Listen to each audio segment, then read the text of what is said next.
All right, America, let's talk about something very important. The US presidential election. This isn't just about picking a new face for our money. It's about choosing a leader who will shape policies, steer the economy, and represent us on the world stage. No pressure, right? Every 4 years we get the chance to decide the direction of our country. It's a chance to make our voices heard and choose a leader who aligns with our values. This election impacts everything from healthcare to education, from taxes to the environment. Think of it like choosing a new captain for a giant ship. A good captain can navigate through storms and keep everyone on board safe. A bad captain? Well, let's just say you might want to have a lifeboat ready. So, yeah, the US presidential election is a big deal. It's about our present and our future. It's about who we are and who we want to be. Now, you might think electing a president is as simple as casting your vote and calling it a day. But oh no, my friend. The US election process is more complex than a season of the West Wing. We don't directly elect the president. Instead, we have this thing called the Electoral College. Imagine a group of 538 people chosen by their states to make the final decision. These electors are supposed to represent the will of the people, but sometimes, things get a little wonky. Each state gets a certain number of electors based on its population. Think of it like a weighted system. California, with its massive population, gets 55 electors, while Wyoming only gets 3. To win the presidency, a candidate needs to snag at least 270 electoral votes, a simple majority. But here's where it gets interesting. A candidate can win the popular vote, meaning more individual people voted for them, but still lose the election. How is that possible, you ask? Well, stay tuned, folks, because we're about to dive into the wonderful world of the Electoral College. Okay, let's break down this Electoral College thing. As we learned, it's a group of 538 people who actually elect the president. These electors are usually chosen by their political parties, and they pledge to vote for their party's candidate. Think of it like this. You vote in your state, and whichever candidate gets the most votes in your state usually gets all of that state's electoral votes. It's like winning a winner-take-all prize. Now, this system was designed by the Founding Fathers for a few reasons. They wanted to balance the power between large and small states, and they were a bit wary of direct democracy. They didn't entirely trust the average Joe or Jane to make the best decision. But here's the kicker. The Electoral College can lead to a situation where the candidate who wins the popular vote doesn't become president.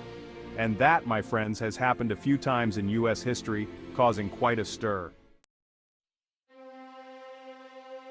Remember that wonky situation we talked about? Where the person who gets the most votes from the people doesn't actually win? Yeah, that's the Electoral College in action. It happened in 2016 when Hillary Clinton won the popular vote by nearly 3 million votes, but Donald Trump won the presidency by securing more electoral votes. See, Trump won several key states by narrow margins, which gave him enough electoral votes to win, even though he lost the overall popular vote. This discrepancy between the popular vote and the electoral vote has sparked a lot of debate. Some argue that the Electoral College is outdated and undemocratic, as it allows a candidate to win the presidency without winning the popular vote. Others defend it, saying it protects the interests of smaller states and prevents a few large states from deciding the election. It's a complicated issue with strong arguments on both sides, but one thing's for sure, it keeps things interesting on election night. Section 5. The Electoral College fair or flawed? So, is the Electoral College a fair system? Well, that's the million-dollar question, isn't it? There's no easy answer, and it's a topic that's hotly debated every election cycle. On the one hand, the Electoral College gives smaller states a bigger voice in the election. Without it, candidates might focus all their attention on winning over voters in a few large states, ignoring the concerns of those in less populated areas. But on the other hand, the Electoral College can lead to a situation where the candidate who wins the popular vote, the candidate who more individual Americans voted for, still loses the election. And that, my friends, doesn't sit well with everyone. Some argue that the Electoral College is undemocratic and undermines the principle of one person, one vote. They believe it's time to abolish it and elect the president based on the popular vote. Others argue that the Electoral College, despite its flaws, is a crucial part of the American system of government and shouldn't be tampered with. Section 6, the campaign trail rallies, debates, and ads. Oh my, Now, before we get to Election Day, let's talk about the wild world of campaigning. Imagine a cross between a circus, a reality TV show, and a political science lecture. Candidates crisscross the country, shaking hands, kissing babies, and trying to convince voters they're the best person for the job. They hold massive rallies where they deliver speeches, fire up their base, and try to win over undecided voters. They participate in televised debates where they spar with their opponents, dodge tough questions, and try to land a few zingers. And they spend millions, if not billions of dollars on advertising, bombarding us with TV ads, radio spots, and online banners. Campaigns can be long, grueling, and expensive, but they're also a vital part of the democratic process. They give voters a chance to learn about the candidates, their positions on the issues, and their vision for the country. Section 7, casting your ballot from mail-in to voting machines. All right, folks, it's Election Day, the day we've all been waiting for. Time to exercise our civic duty and cast our vote. But hold on, how do we actually vote? Well, there are a few different ways to cast your ballot. You can vote in person on Election Day at your designated polling place. You can vote early in person if your state allows it, or you can vote by mail, which has become increasingly popular in recent years. Now, the actual process of voting varies depending on where you live. You might use a touchscreen voting machine, fill out a paper ballot, or even use a good old-fashioned lever machine. But no matter how you vote, it's important to make sure your voice is heard. Remember, your vote is your voice. It's your chance to shape the future of the country. So, do your research, make your choice, and get out there and vote. Section 8. Election Night and Beyond. Counting votes and transition of power. Election Night, the Super Bowl of American politics. It's the night when we gather around our televisions, anxiously watching the results roll in and hoping our candidate emerges victorious. But what happens after the polls close and the votes are counted? Well, first, the votes are tallied up, both at the state and national levels. This process can take a while, especially in close races, or if there are a lot of absentee or mail-in ballots to count. Remember, every vote counts, so it's important to be patient and let the process play out. Once the votes are counted and a winner is declared, the losing candidate usually delivers a concession speech acknowledging defeat and congratulating the victor. Then, the real work begins. The president-elect has about 2.5 months to assemble a cabinet, develop policy priorities, and prepare to take office. Section 9. The inauguration, a new president takes the oath.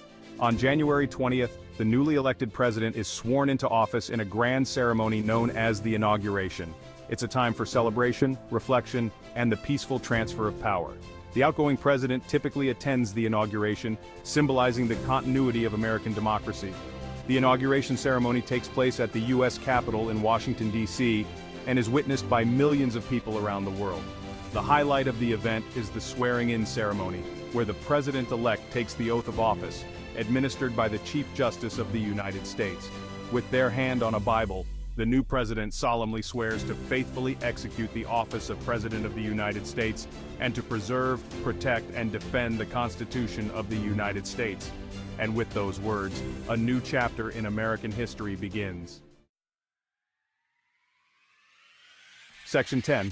Your vote, your voice, the importance of participation. So, there you have it, folks. The U.S. presidential election, a complex, often confusing, but ultimately crucial process. It's a process that determines the direction of our country, impacts our daily lives, and shapes the world around us. But here's the thing. The U.S. election is more than just a spectator sport. It's not enough to just watch from the sidelines and complain about the outcome. We all have a role to play in this grand experiment called democracy. Your vote is your voice. It's your chance to make a difference, to hold your elected officials accountable, and to shape the future you want to see. So, get informed, get involved, and most importantly, get out there and vote. Section 11, the U.S. election, a complex system with a big impact. The U.S. presidential election is a fascinating and complex process. It's a system with its quirks and controversies, but it's a system that has endured for centuries, shaping the course of American history. From the Electoral College to the campaign trail, from casting your ballot to the inauguration, every step of the process is important. It's a testament to the enduring power of democracy, the peaceful transfer of power, and the importance of civic engagement. So the next time you hear someone complaining about the U.S. election, remind them that It's a privilege to live in a country where we have the right to choose our leaders. And remind yourself that your voice matters, your vote counts, and you have the power to make a difference.